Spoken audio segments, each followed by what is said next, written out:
We continue our look at Universal Orlando through the eyes of Walt Disney World fans as we bring you part 2 of our podcast documentary. You are listening to episode 405 of the unofficial Universal Orlando podcast.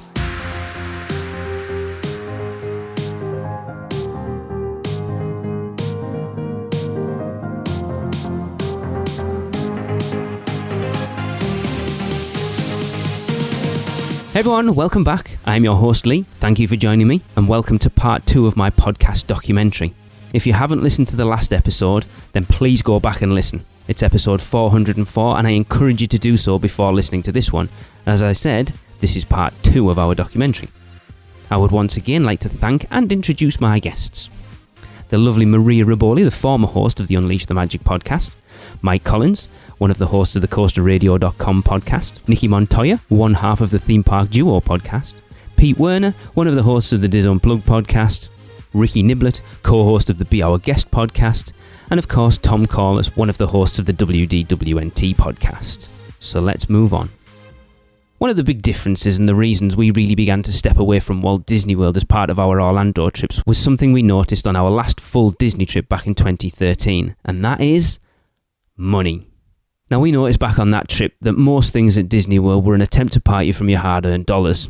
And we know they're a business and they're trying to make money, but we noticed it had become very in-your-face and obvious. And honestly, we feel that's something that's become inherent in the Disney company overall as of late. The parks are expensive, the food is expensive, the dessert parties and all the other upcharges can all add up to make a Walt Disney World trip run many, many thousands of dollars. Whereas Universal Orlando, and we know the theme parks, and we know they're all out there to part you from your money, but we feel that Universal can be a much more economical trip. So I asked my guests next, do you think the relative costs of trips to both resorts hurts Disney? And on the flip side of that, do you think that helps Universal Orlando at all? I think the cost to afford a vacation to the parks, it's very high. I mean, I don't know how, I see families with kids that they save every penny they have, to come here and do these mega vacations. And after that, they're going to have to pay for their credit cards forever. And so that makes me sad a little bit, I think they've become more and more expensive, like everything. It's very pricey, from merchandise to food to hotels and everything. Obviously you have the deals here and there that you can grab, and those are great. And especially I think if you come with a big family, you can always find some deals. But overall, I agree with you, it's a lot of money that goes out. I agree also that Universal can be more affordable. Even the annual pass, you have a big difference in prices there. Even there, like you can see, it's more affordable to do Universal and Islands of Adventure than not doing the Disney parks.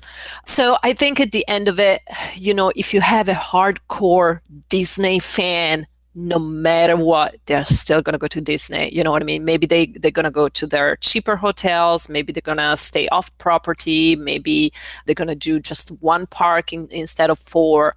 But they're still going to put their money there. I think the people that are going to swing towards maybe a little bit more Universal are the ones that enjoy both parks. And I'm thinking about right now, this is probably a different answer that I'm giving you because we're in a different moment in history. I think from, when we're going to come out of the shutdown and the whole COVID-19, I think we're going to see a very different approach also to the parks. And I think, again, if you're a hardcore Disney fan, no, the moment they reopen the gates, you're going to be a Magic Kingdom, right? But if you are a fan of both parks and you've been missing the parks and just going to the parks, I think you're going to also look at your wallet and you're going to look at your bank account and be like, okay, it's been kind of tough for a while. Where can I go that I can still enjoy and get that experience, but I'm now going to be completely broke after. And so maybe I think people will swing towards Universal, maybe a little bit more there. So I think, and again, I'm just talking, this is my opinion, obviously, but I think Universal might see a profit from that for sure. And I agree with you. I think it's more affordable in general, even for a big family, and it still offers a lot. And even I actually had friends not too long ago that decided to stay off property near Universal, and they did Universal and Islands of Adventure, and then they pick one Disney park to go one day, even though they were huge Disney fans. But they were like, we don't really have the money to do all the parks. We're just going to pick one, and then we're going to try Universal this time. So it's something that I've seen for sure, and I think it's something that is going to benefit Universal in the long run. If you don't have a pass for the parks, both for Disney and Universal, you have to pay for parking, you don't get a discount for meals, you don't get a discount for merchandise. So for a family that, maybe they come once a year or once every 2 years, that, and it's more convenient for them to just pay for one trip instead of doing the pass, I can see, I want to save even more, so then I'm gonna go towards Universal. Like, I'm looking at the parks even without the annual pass, and overall, definitely Universal can be cheaper than Disney. Yes. Yeah, recently I went through I have these junk drawers of theme park stuff, and so I was going through and tidying it up. Actually, during all of this time of COVID, I had some time to kind of go through my office, and I found some old Disney tickets. And I was shocked at the prices on them. They were so inexpensive. And this was in the mid 90s, and it was like $50 or $60 or something like that. And I was kind of shocked, because in these days where ticket prices are just, for a Disney park, are just going up and up and up, and you can't go for a one-day visit anymore without it being, over $120 on most days. And that to me is kind of shocking. I'm not somebody who lives near a Disney park, so sometimes for my traveling, if I am in Southern California, maybe I want to go to Disneyland for a day, but I can't do it. It's too expensive for one day, especially if I dared to want to park hop. That would just be too much. So Disney, for whatever reason, has figured out that they can charge these prices because people will pay them, but they are pricing out, in my opinion, the average person who may just want to go on a whim. Really, it seems these days that if you want to go to Disney, you have to do it as some type of gigantic trip where you're there for 3 or 4 days, because those are the only days, that's the only way that the ticket price will come down. Also, when you're in the park too, it just seems like everything is pretty expensive. There are no deals to be had. And everywhere you look, even in, like, one of the things I remember walking down Main Street, and I remember the Penny Arcade that was there, that's now a shop. It's like just all retail. I remember the movie theater where you could go in and watch, Mickey Mouse cartoons. That's now a shop where they're selling expensive art pieces. All of these things that were kind of fun about Disney, like some of these spaces that were unique and, where you could go in and it was quote unquote free, something interesting to do for free. They're being taken over by retail. And I think when you look behind the scenes, a lot of the people who are running the park don't come from entertainment. They come from retail. I mean, I think like years ago, the guy who ran the Gap, ran Disney or, something like that. And so a lot of the people are there really just to maximize the bottom line. And I get that. Disney's a business. It's got to make money. But sometimes I think they do it at the expense of what the park was originally designed for by Walt Disney. And, and sure, Walt Disney was out to turn a buck too, of course. But I think he also, in many ways, wanted to make sure that it really was that place where, families could have fun together. Universal's the same way. Of course, they want to turn a buck too. They're owned by Comcast. They're, a publicly traded company. They want to make sure that that bottom line is healthy.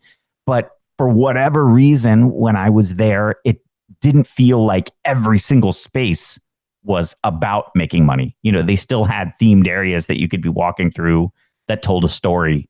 And, if you're a fan of theme parks, that's what you kind of want to see. The rides and attractions are fun and having the food and the restaurants are great, but you want sort of some areas of the park where a story is being told.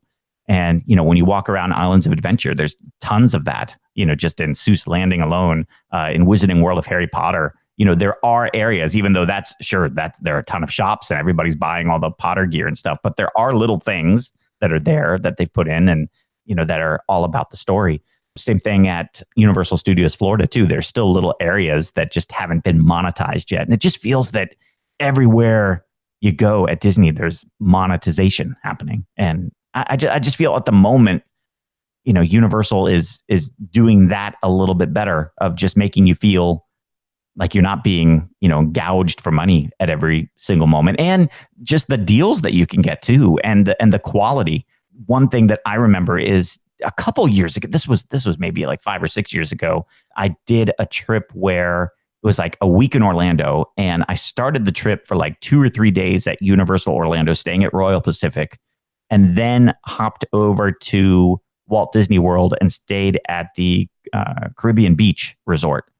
And the Caribbean Beach Resort was so much more expensive than staying at Royal Pacific, but the room was nowhere as good as what they had at Universal. And I remember all of us who were there, we were like, oh, this is kind of a bummer. Like, this is not as good as the Royal Pacific. And in my head, I'm thinking, wait, I'm paying more for this. I'm actually paying more, and it looks like a Holiday Inn room, or like some type of like lower budget hotel. Like, and don't get me wrong, the grounds there are beautiful, and there's pools, and there's all these things to do and places to walk, and that was beautiful. But the room itself was nowhere as good as what Universal was offering, and that room was less expensive. And you got Universal Express with that too. So you felt like you were getting more for your money and your vacation dollar at Universal than you did for Disney. And that trip, I've always thought back to that trip. And that may be why on my most recent trip to Orlando, I stayed at Universal and not Disney, and didn't go to Disney. Maybe it was because of that. I think, if I'm being honest, I think it doesn't hurt Disney, at least at this point, because people are willing to pay it. It's like they keep raising their prices. They keep slowly raising the prices of their stupid ears, everything, but people keep paying it. They haven't reached that point yet. They'll raise ticket prices. People rant and rave and go crazy. And then the park is still at capacity a week later, so it's like, at this point, I don't think it's hurting Disneyland or Walt Disney World. Sorry. It's, I'm just used to saying Disneyland, but I think on the flip side, I think it does probably still help Universal, because Universal is still going to get, like, there's a lot of people in the world. Like, Universal is still going to get those people that aren't willing to pay that price. And so I think even though it's not hurting Walt Disney World, I still think it's beneficial for Universal Orlando to stay competitive in their pricing. I think from my perspective, being such a frequent Disneyland goer, we kind of just tune out all the upcharge stuff. It's like, and we do it for the special occasions. Like, oh, okay, it's my birthday. Let's do the Blue Bayou in the Pirates of the Caribbean, or let's do a character breakfast, or something like that. And we're very bad examples of when it comes to Walt Disney World, because it was our honeymoon. Our one big trip that we took there, it was our honeymoon. So we went absolutely bonkers. We bought everything. We did everything. We didn't even want to look at the charges to our room at the end of the trip. So yeah, they got us there. We were their target audience there. But we did, on the flip side, we did appreciate our quick whirlwind Halloween Horror Nights trip to Universal Orlando and how affordable it was for us. We stayed in we stayed in Cabana Bay. And so I think maybe then we paid for, we knew we were only going to be in the park for one day. So I think we paid for Express separately. And then we paid for our photo thing separately, but still, even with all that added in, it was very affordable. It didn't hurt our bank that much. And so we appreciated that greatly, So just to sum it all up again, I think that Disney's fine. Disney's not hurting with raising their prices. They could probably even raise their prices more, but I think that people appreciate Universal Orlando being affordable. Well, I don't think it hinders Disney really, because we all complain about it, yet there we are. Okay, we complain about it, and we go, and as long as people continue to spend the money, it would border on corporate malfeasance to some degree for them to not do that. It's a free market system, so demand is going to control price. When we talk about food, this is where Universal falls asleep at the switch, because the food at Disney, quick service and table service, in almost all cases, is far superior to what we get at Universal. And so, yeah, it may be less expensive, but you're kind of getting what you pay for. Not that I can't find good meals at Universal. I can, just not nearly as many as I can at Disney. Disney has really upped their game with food service, especially over the last decade. Really started about 15 years ago, but over the last decade, they have, and Universal, that's one area where Universal has really struggled. And, I remember when Islands of Adventure first opened and they were billing Mythos as the first 5-star restaurant inside a theme park. And I went in and had dinner. And I was like, you have got to be kidding me. Do not sell 5 stars to somebody who knows what the hell 5 stars mean. And I've yet to have a meal in Mythos because I go in hoping, because I love the space, right? The space is incredible. But I always go into Mythos hoping to be blown away and always walk out going, meh. So, that's one area where I think Universal really needs to up their game. But I don't think, clearly it has not hurt Disney. That this is all pre-COVID-19. It's anybody's guess what's going to look like after this. But prior to this, Disney World posting record profits from the theme parks. And even as they were posting fewer people coming through the turnstiles, because this is a tried and true. Universal did this too when Islands of Adventure first opened.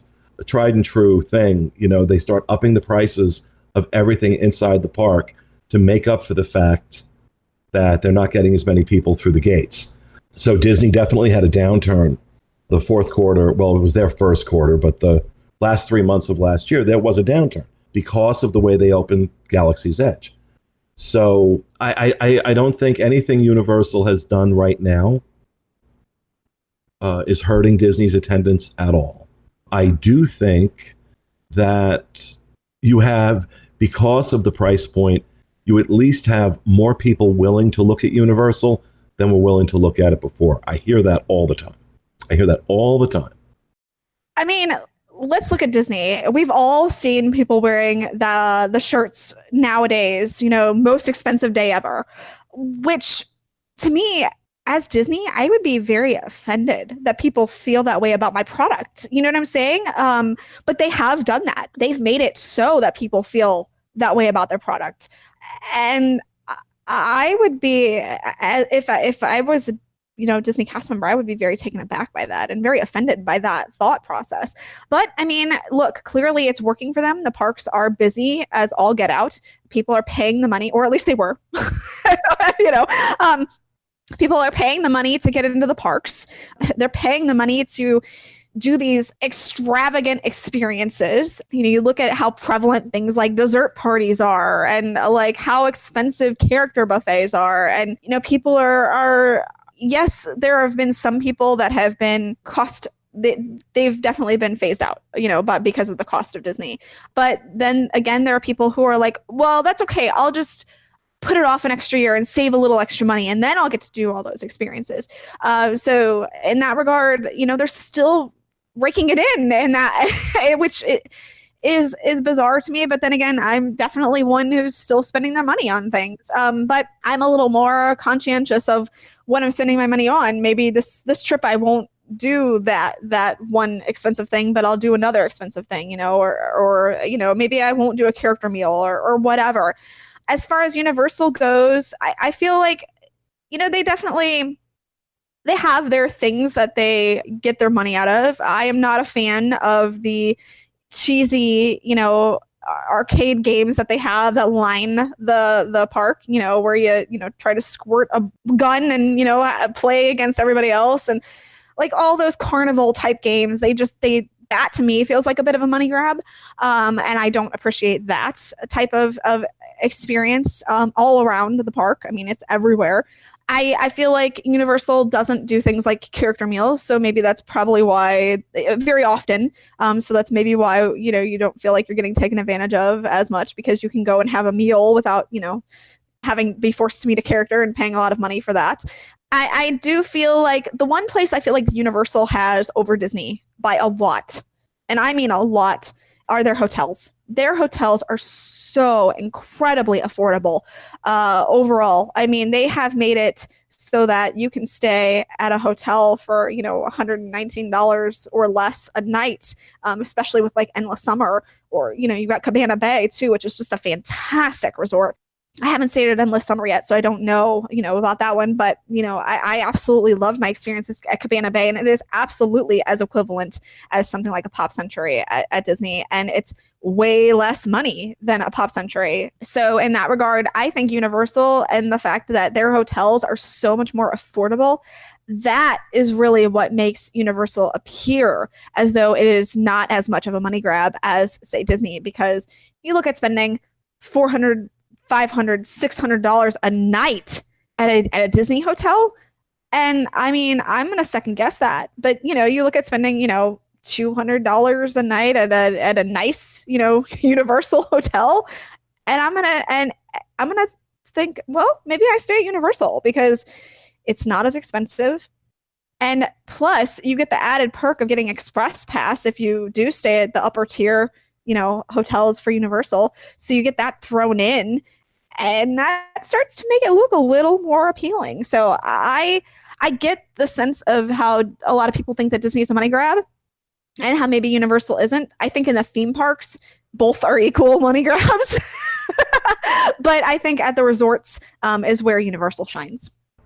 I don't think that the money grabbing hinders Disney. I think people want an experience at a certain level, and I think if anything's been proven, if you give people what they want, they'll spend the money.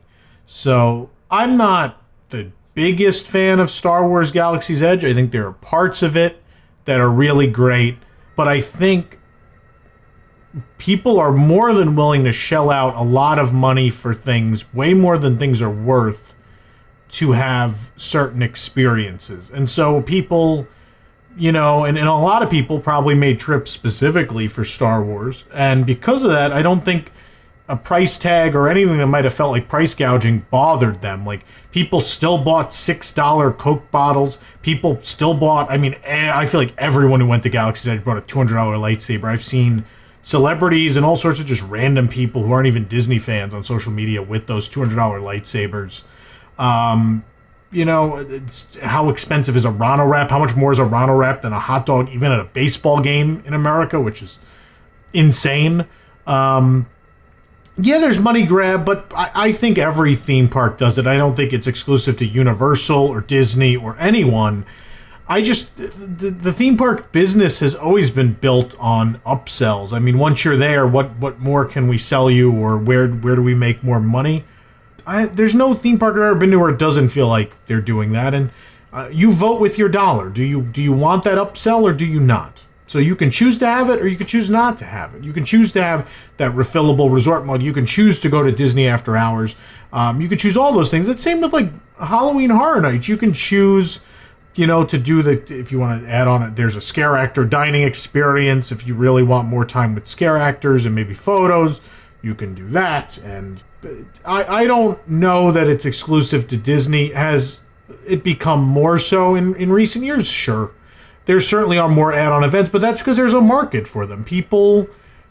If people are paying for them, it's not price gouging if people are willing to pay for it. If everyone is in agreement and stops buying a particular thing or upcharge or whatever, or people just stop coming to Disney World or any theme park, you can say that. But I think until people don't, that's business. If you are up in attendance every year, despite raising prices, the demand is there. I can't argue that. That's just business. And you are a business. That's like running a store. Like, if people are buying a ton of a product that maybe it's priced too cheap, people will have a breaking point. People will stop spending money when it's too much for them. People have that control. And so if people aren't stopping, then there's no reason for you to not have those add-on experiences or have more expensive food or have whatever. But the thing is, like, there's always cheaper alternatives. You know, if you don't want to do Disney After Hours, you can rope drop and fight people and get to the front of a line. If you don't want an $8 hot dog, there's, places on property where food is reasonable. You can go to Blaze Pizza or, just get chicken nuggets somewhere or whatever. There's always an alternative. You're never really just stuck doing something in particular. In Orlando, like, if you don't want to eat Disney food at Disney food prices, you could go off property and get something. So no one's roped into anything. I think when numbers fall, then you can say, like, you could say Disney is hurting their market, and the same for Universal or whoever. But Universal pricing is very competitive with Disney, with the exception, I think, in some cases of special events. But then if you buy a Horror Nights ticket at the gate on the night of the event, I mean, it's pretty much as bad as a Halloween party ticket at Disney World. So they're all the same. They're theme parks. They're recreational, non-essential activities that people spend money on, and people can decide once even in that bubble how to spend it. Have you taken a stroll down Diagon Alley and visited Gringotts Bank? Taken a ride through New York with Jimmy Fallon? Visited the Truffula Trees in Seuss Landing or hung out with a real-life Transformer? No? Then what are you waiting for? At Universal Orlando Resort, there truly is an option for everyone. Or if you're leaning a little more towards pixie dust rather than wands and potions, Disney destinations around the globe await your arrival. No matter the adventure, our sponsors have you covered. Be sure to let the experts at Mouse Muggle Travel Company take care of all your travel needs, earning the distinction of being an earmarked agency specializing in Disney destinations, as well as becoming one of the first to be named a U Preferred agency with Universal Parks and Resorts Vacations. Mouse Muggle Travel Company will ensure you receive top-rated customer service. Just visit mouseandmuggle.com to fill out a no-obligation quote request, or send your request to info@mouseandmuggle.com. Their team can take care of you no matter where in the world you want to go. With a flick of their wand and a little bit of pixie dust, the process will be so seamless, some might even say it's simply magical. One of the things that can also make a Walt Disney World trip much more of a hassle is having to put a lot of plans in place many weeks out to make sure you get to ride those must-do attractions or eat at those life-affirming restaurants. From getting your magic bands to booking your ADRs and FastPass Pluses, there's a lot to put in place for a Walt Disney World trip, and try and decide what you might want to ride and experience, or where you may want to eat 60, 90 or even 180 days out. We know it can be part of the fun. We all love planning our trips, but for a large family, putting all that in place can be very stressful. And it's not something we've had to deal with yet. But it does cause me stress, and I know it does Tracy as well. Whereas at Universal Orlando, your day can be made much easier just by staying at one of the top tier on-site hotels, the Royal Pacific, the Hard Rock or the Portofino Bay, and getting that unlimited express. And for the most part, as long as you pick your time to visit, you can get into a park restaurant or a City Walk restaurant without needing a reservation and without much of a wait. And you can ride pretty much everything you want to ride, making the whole experience, in my opinion, much less stressful and much less pre-planned. So I asked everyone next, do you feel that to get the most out of a Disney World trip, having to put all those pre-plans in place before you travel, but not necessarily having to do the same at Universal Orlando, helps or hinders either property's ability to be a great experience? It's interesting right now because I feel like, the people that also go to theme parks right now change. And what I mean with that, I see a lot of people that for them planning the trip, it's part of the trip. There are people, there are two kinds of people out there. One that enjoy the planning and all that, and one that is like, I don't know, I'm just gonna get on a plane, get there and enjoy whatever it's available. You know what I mean? And then there's something in between. So I can see people being excited about, okay, I'm going to Orlando in 3 months. And so I'm starting to plan my fast passes and where I'm going to eat and blah, blah, blah, and try to keep everything on schedule so it goes as smoothly as possible.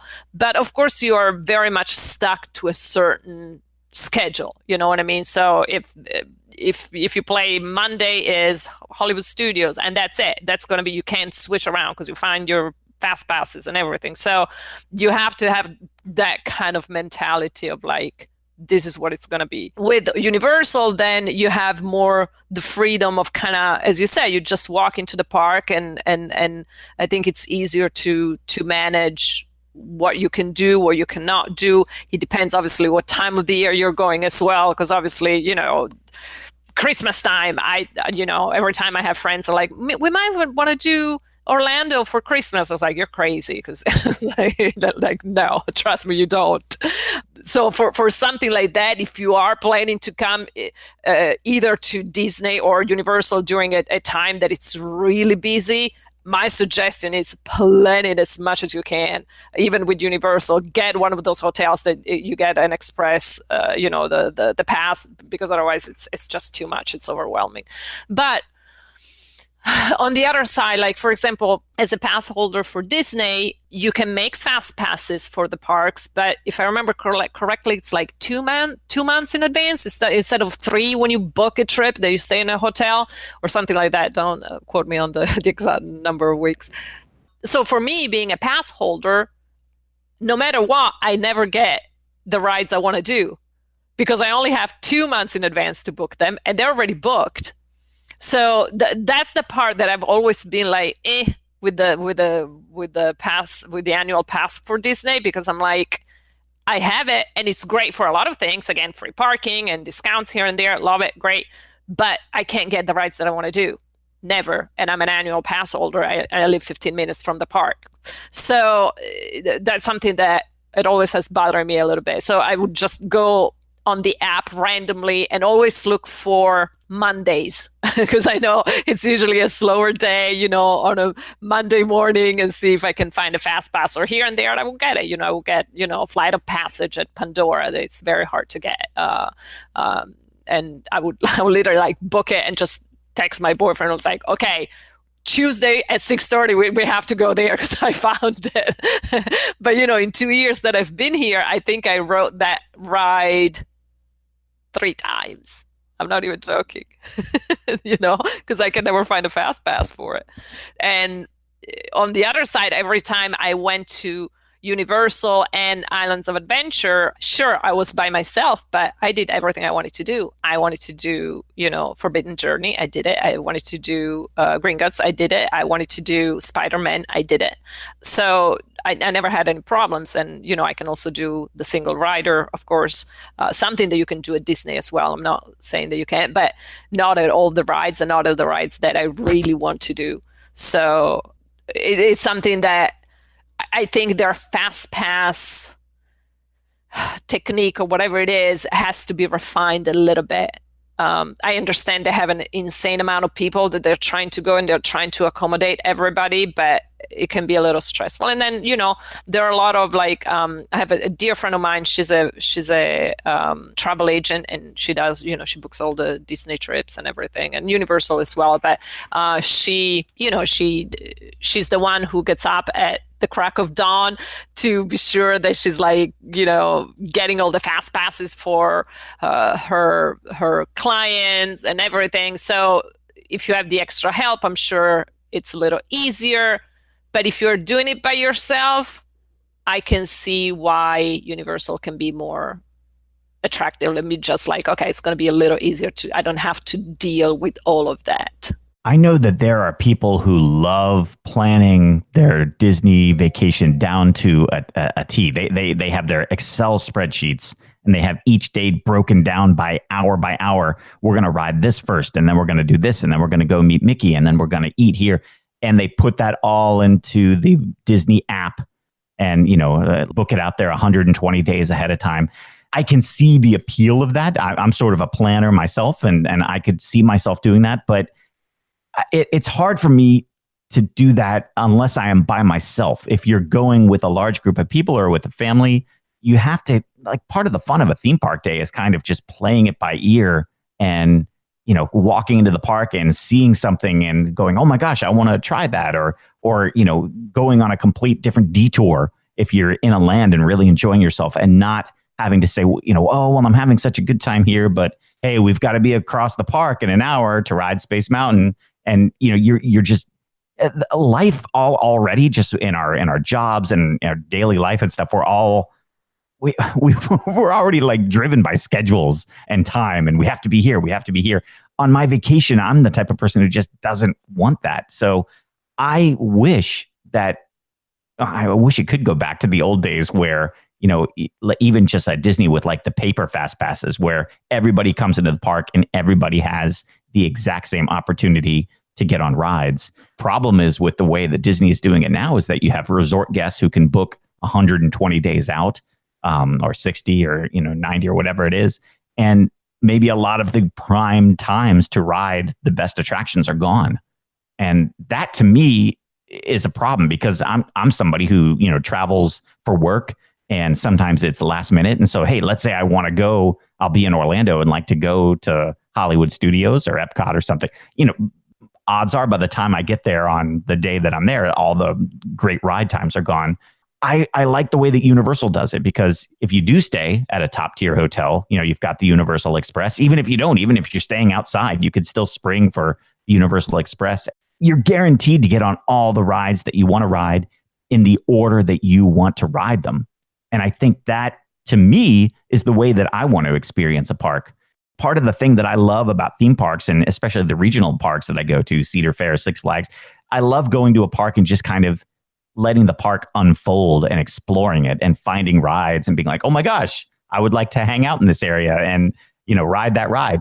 I don't want to be enjoying myself or like enjoying a good meal and looking at my watch every 10 seconds and saying, oh my gosh, we have to get across the park because we've got a fast pass for this ride that we scheduled 6 months ago.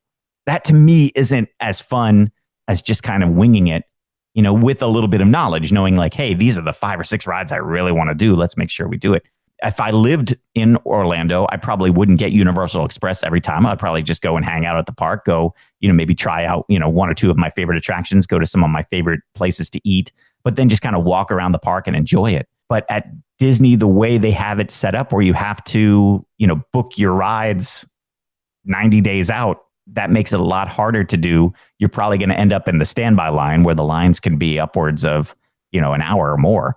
So I really like the way that Universal has it set up, because it really just gives you the opportunity to explore the park and enjoy it without being tied to a schedule. I am coming from the viewpoint of being married to a complete planner who plans everything. So, when we went to Walt Disney World, Gabe planned everything and, made all the reservations. So for me, it was easy.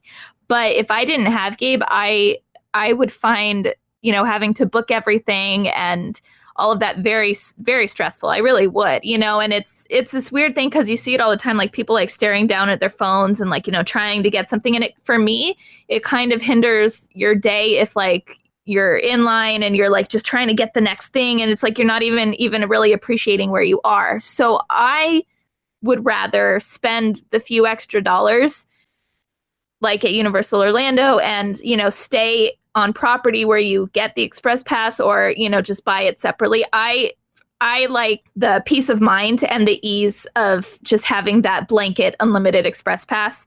But, for some people, they like the Walt Disney World, free way, but you have to be super savvy. And I feel like a lot of people just aren't.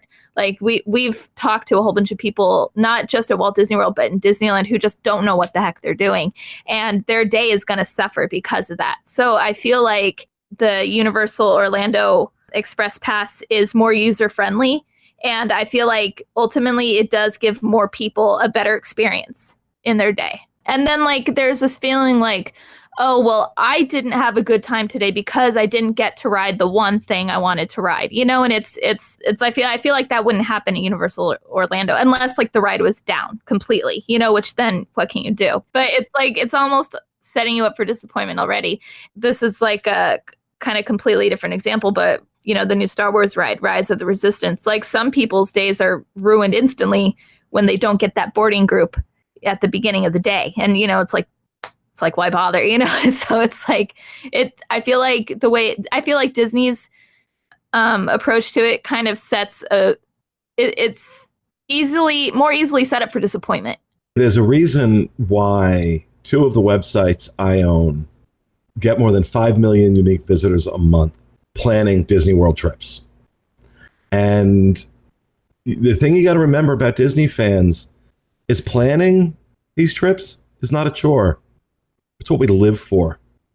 Okay? We love it. We love it because, and I remember, I haven't had to plan a trip to Disney World in a long time, but I still remember very well when I lived in New Jersey and I would come down to Disney once, twice, three times, or come down to Orlando once, twice, or three times a year, that the planning process connected me with it.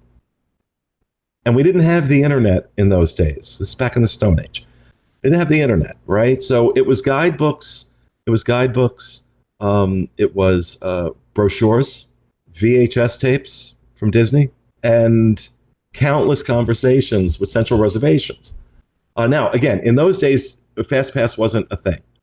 And ADRs weren't really a thing either. But it was still that process. Most Disney fans you talk to do not look at the planning as a chore. They look at it as half the fun.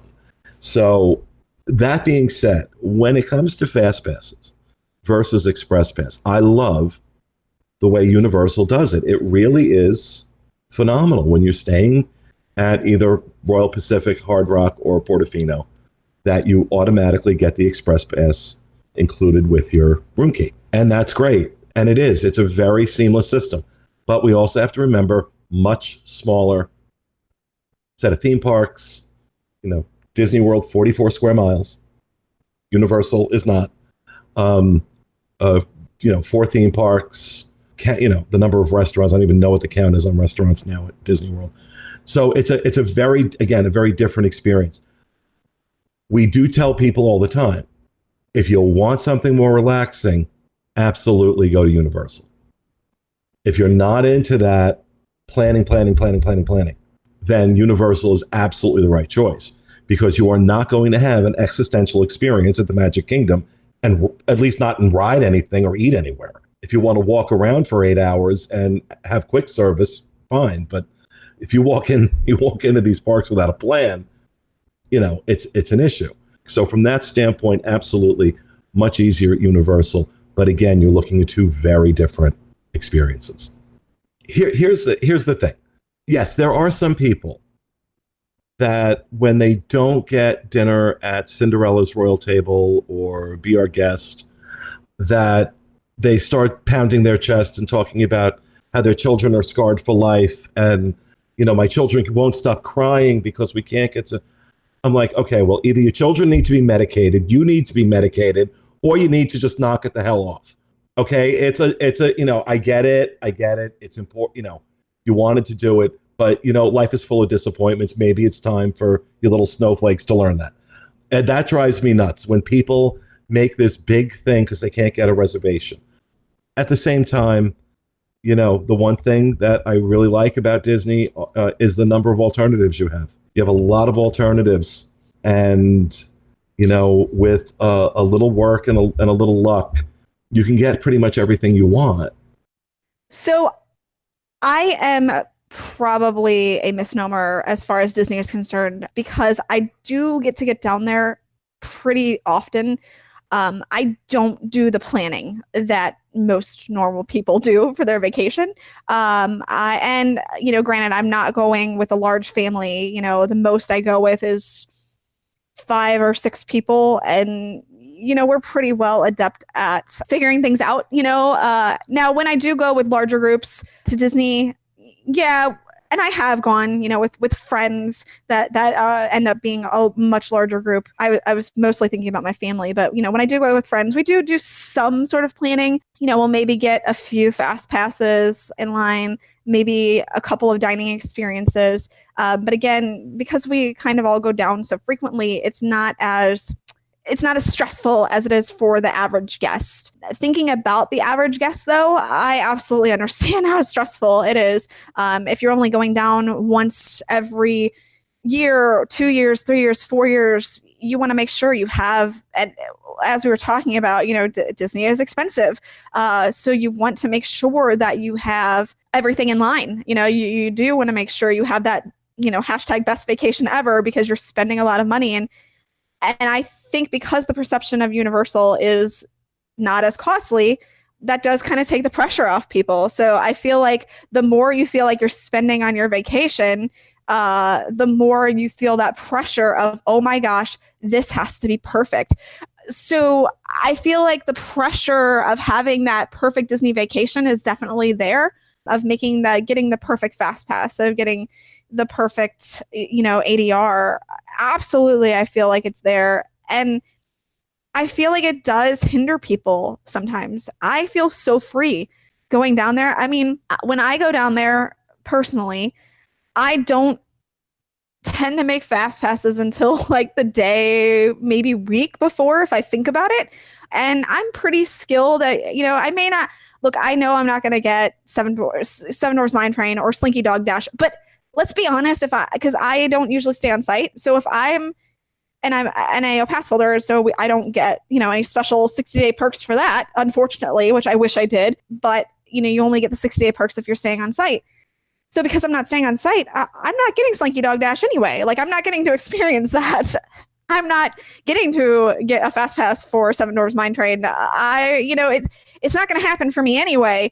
So I'm not as stressed about it. I know that I'm probably not going to ride that attraction. And if I do, I'm either going to get a rolling fast pass for it later in the day, or I'm going to wait in line for it. I already know that the pressure is off for me. So I don't, tend to stress about making fast passes. I don't stress about making ADRs, advanced dining reservations. I like to choose restaurants based off of when I'm hungry. And guess what? At Disney, you can do that. It may not be like the restaurant you were necessarily planning on going to, but a lot of times I've found, even on Christmas Day, that I can make a advanced dining reservation and be happy with the meal that I've gotten. So, even when the parks are their most busy, I've been able to manage something. So I think it's all an expectation.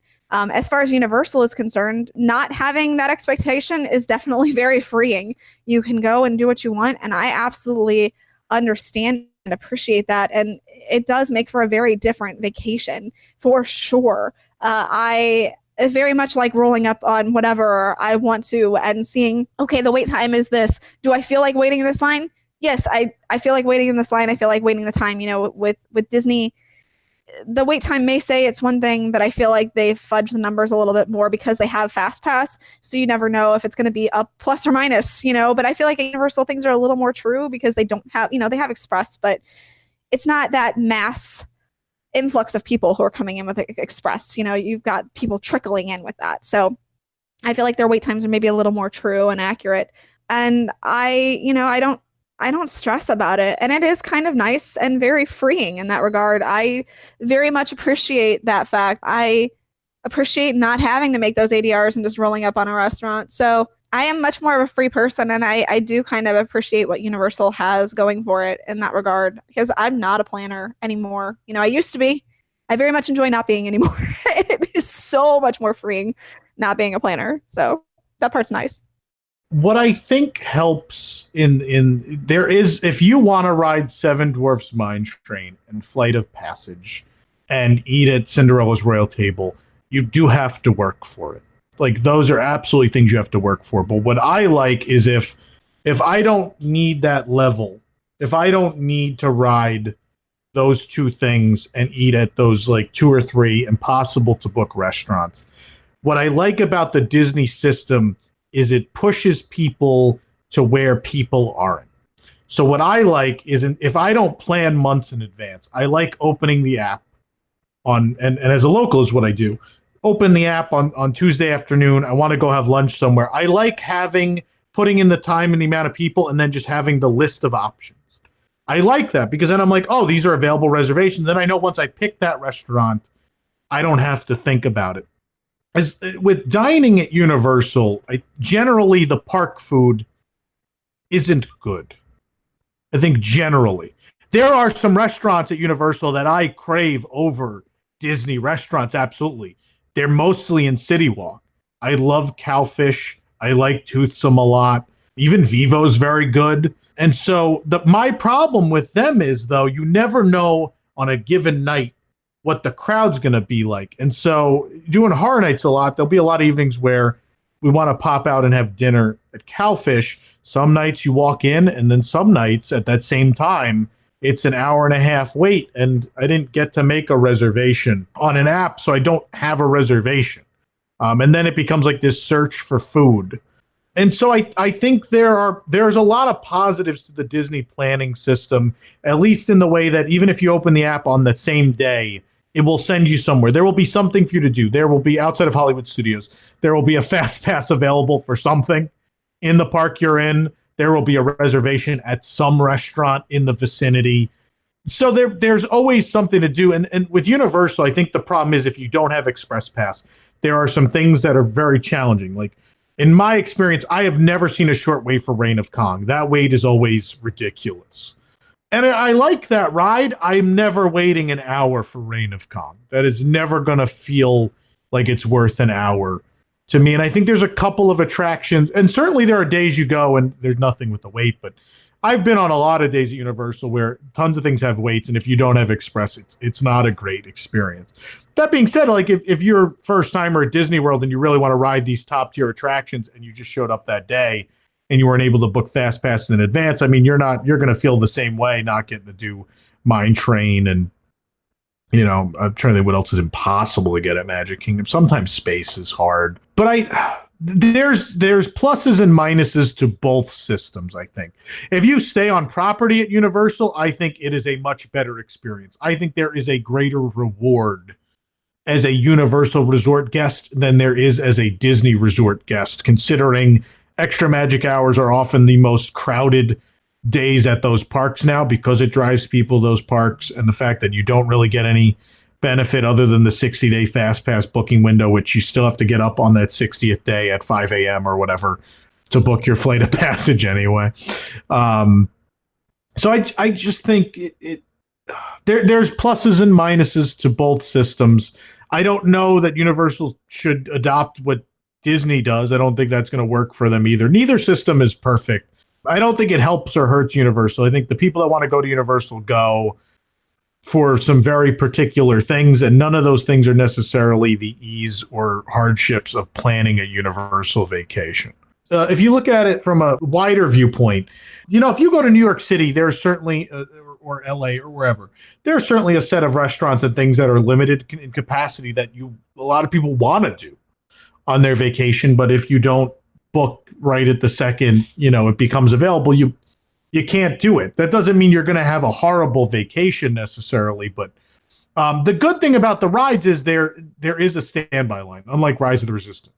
there is a standby line. So in the end, like, you could do your whole day at Magic Kingdom and it could be 10 o'clock close. It could be 9:50. You could decide, like, we've done everything but Mine Train. Let's just go get in the line. We could do it. Or if you really want to have a better experience, you could book early morning Magic or Disney After Hours, and you can at least pay your way through it. But if you don't want to pay your way through it, the standby line is there. Sadly, that doesn't really exist to the restaurants. You can try and go up and see if people don't show up and stuff. It happens sometimes, but there's a workaround. The Royal Table's like the one you can't work around. That's the one where you walk up to the table and you ask if they're taking walk-ups, and sometimes you get laughed at. But I've also stood there and they've said yes. So, and in recent years, so you never really know.